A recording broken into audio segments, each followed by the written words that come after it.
Je m'appelle Antoine Bizet, j'ai 21 ans, j'habite à Versailles et je fais du VTT freeride et freestyle depuis 5 ou 6 ans maintenant. Quand j'étais plus jeune, je faisais de la gym et j'ai commencé la gym et le vélo en même temps en fait, mais ça m'a tourné rapidement vers le freestyle en vélo. Il y avait un bon champ de boss dans les bois derrière chez moi avec une grosse équipe de jeunes qui roulaient, donc voilà, j'ai commencé comme ça et en tant que gymnaste, j'ai vite appris les rotations, les backflips, les 3-6. J'étais particulièrement à l'aise et je savais bien tomber, donc on avait le terrain de vélo, les potes, moi j'avais la gym pour progresser rapidement et voilà, il y avait un peu de tout pour que je finisse là-dedans. J'ai pas d'horaire d'entraînement précis. Là, je me suis inscrit à la salle de gym juste pour me faire un renforcement musculaire pour éviter les blessures. Donc, je vais à la gym 3 fois par semaine. Et sinon, mon quotidien, c'est des voyages, tourner des vidéos, aller m'entraîner ici ou là. J'ai mes terrains de dirt. C'est principalement en hiver, dans cette période de l'année, on s'entraîne sur les figures de dirt, à faire des rotations en skatepark ou sur des bosses. Disons qu'ils sont roulables l'hiver, alors que le freeride, il faut voyager, il faut aller dans le sud de la France, dans les montagnes, et c'est plus quand je suis en voyage l'été pendant les compétitions. Donc je m'entraîne principalement en dirt l'hiver, donc en tricks, et en freeride l'été pendant mes voyages. J'ai la chance d'avoir à peu près tous les vélos que je veux par Kona. Donc j'ai un vélo de route et un vélo d'enduro, c'est les vélos pour me faire la caisse, pour faire de la distance quand j'ai envie de me défouler.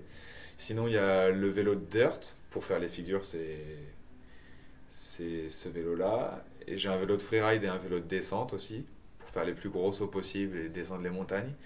Et je m'entraîne aussi, j'ai le trampoline dans le jardin, j'ai un trampo bike, j'ai enlevé les roues, j'ai mis de la mousse, et je peux m'entraîner à faire les figures en sautant sur le trampo. J'ai tous les vélos qui peuvent exister. Donc le backflip, moi j'ai construit un tremplin de 1,50 m à ma maison de vacances et je sautais dans la mer. J'ai appris comme ça, double backflip aussi. Et sinon, pour des figures comme le no foot can, les no hand, les tabletop, des figures plus techniques mais qui sont moins dangereuses, on peut s'entraîner sur des bosses directement. Et pour les rotations, en général, il vaut mieux essayer la première fois dans un airbag, un bac à mousse ou en water jump. On fait souvent des chutes, mais non, j'ai pas souvenir de m'être fait très mal. La pire chute que j'ai eue, c'est en Australie. Je me suis juste réveillé à l'hôpital une semaine plus tard. Et en fait, je me rappelle de rien du tout. Et finalement, c'est le pire. J'avais une commotion cérébrale. C'est mon cerveau qui a été tapé très fort et donc qui a bougé un peu. Et au final, tout ton corps va bien. Et du coup, ça fait vachement flipper de ne pas savoir comment t'es tombé et pourquoi. De juste se réveiller à l'hôpital une semaine plus tard, je crois que c'est ma pire blessure finalement. Et au final, t'étais tombé comment? J'étais tombé sur une énorme bosse à une compète que je faisais en Australie. Il y avait le vent de dos et le premier saut de la journée. Je l'avais déjà sauté plein de fois en backflip, mais là, le premier saut de la journée, je suis atterri en bas sur l'avant. Et je suis tombé, ma tête a direct tapé le sol.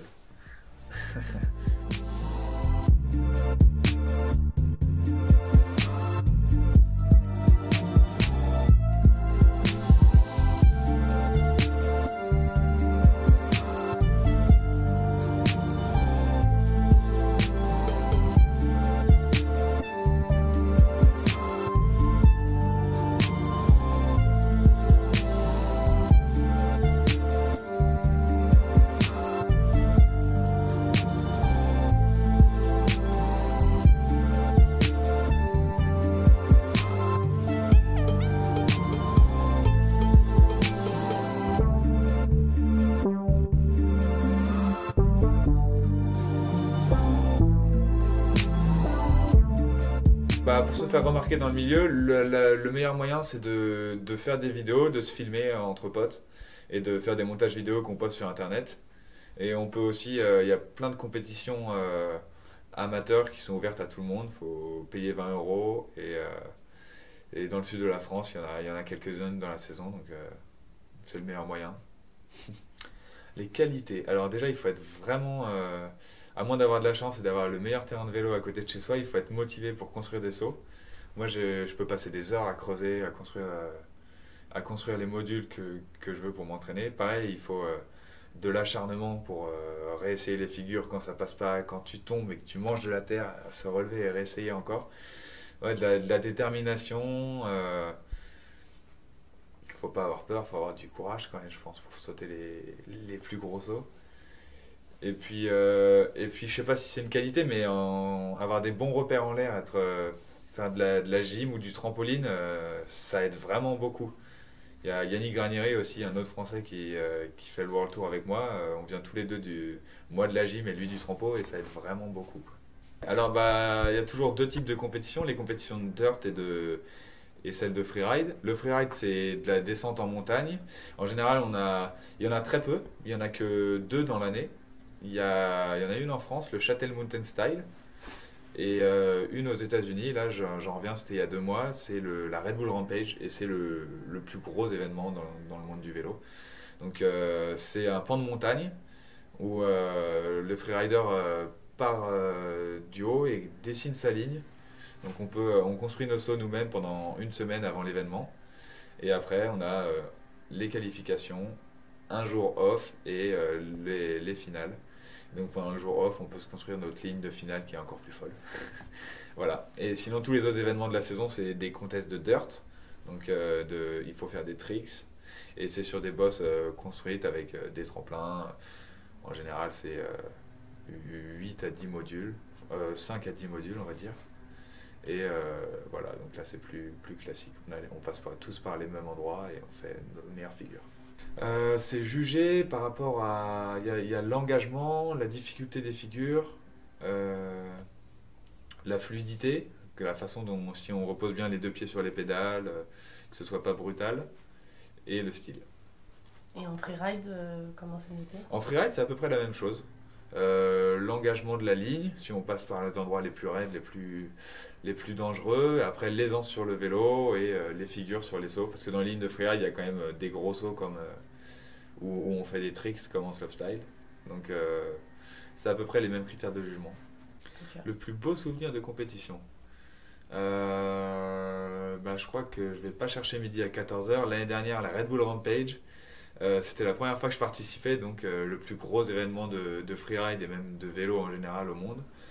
Et voilà, je découvrais un peu, et à mon premier passage, je suis tombé. Donc je me suis dit, ça y est, c'est terminé, je suis venu pour rien. Au deuxième passage, j'y suis allé détendre. Je me suis dit, j'ai retiré 2-3 tricks trop dangereux dans ma ligne, et j'ai juste fait montrer ce que je savais faire, ce dont j'étais sûr. Et j'ai fait une ligne super fluide et maîtrisée. Je suis arrivé en bas en faisant un gros 3-6 flat spin sur la dernière bosse.